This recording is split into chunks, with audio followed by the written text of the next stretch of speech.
quick tip to help you sleep: enjoy your caffeine before noon. We all love a cup of tea or coffee, I'm no exception.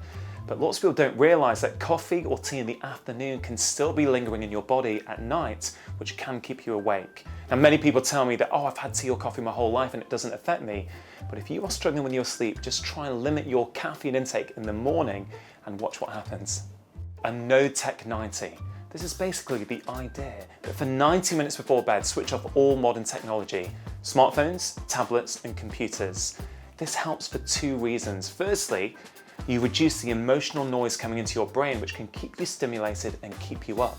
But secondly, all of these devices emit something called blue light, and blue light suppresses a hormone in your body called melatonin, and melatonin helps you sleep. If you're struggling with your sleep, or if you simply want to sleep deeper, I'd encourage you to give this a try and let us know how you feel. Embrace morning light. When people try and improve the quality of their sleep, they're often thinking about what they do in those hours before bed. But actually getting outside in the morning can help you sleep in the evening. The reason that is because it helps you set your body's natural rhythm. When you go outside on a sunny day, you expose yourself to 30,000 units of light. On a cloudy day, it's about 10,000. But when you go to a brightly lit office, it's only 500 units of light.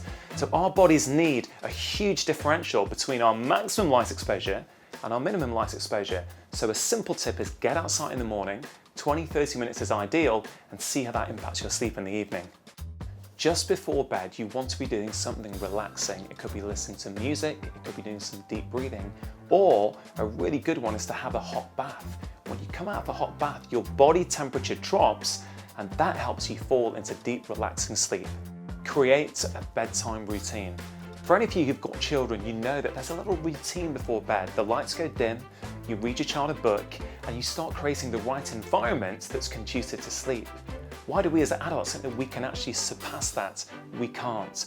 We need to do the same sort of thing. So don't be discussing stressful matters or family arguments in the evening, or looking at your bank statements. You really want to protect that 1 hour before bed and wind down. Some people find actually having an alarm for bedtime helps them know that actually now it's time for me to wind down. So if you haven't created a relaxing bedtime routine for yourself, give it a try.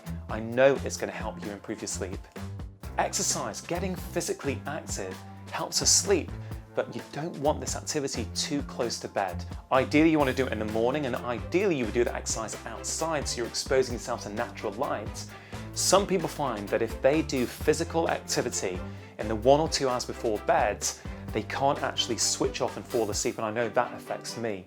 So think about getting more activity in and try and get it in the morning and see how that improves your sleep.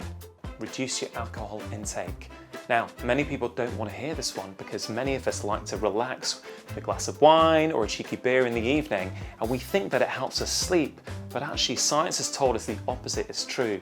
Alcohol sedates you, so actually instead of getting the deep, relaxing sleep that you need, it keeps you in the light phases of sleep.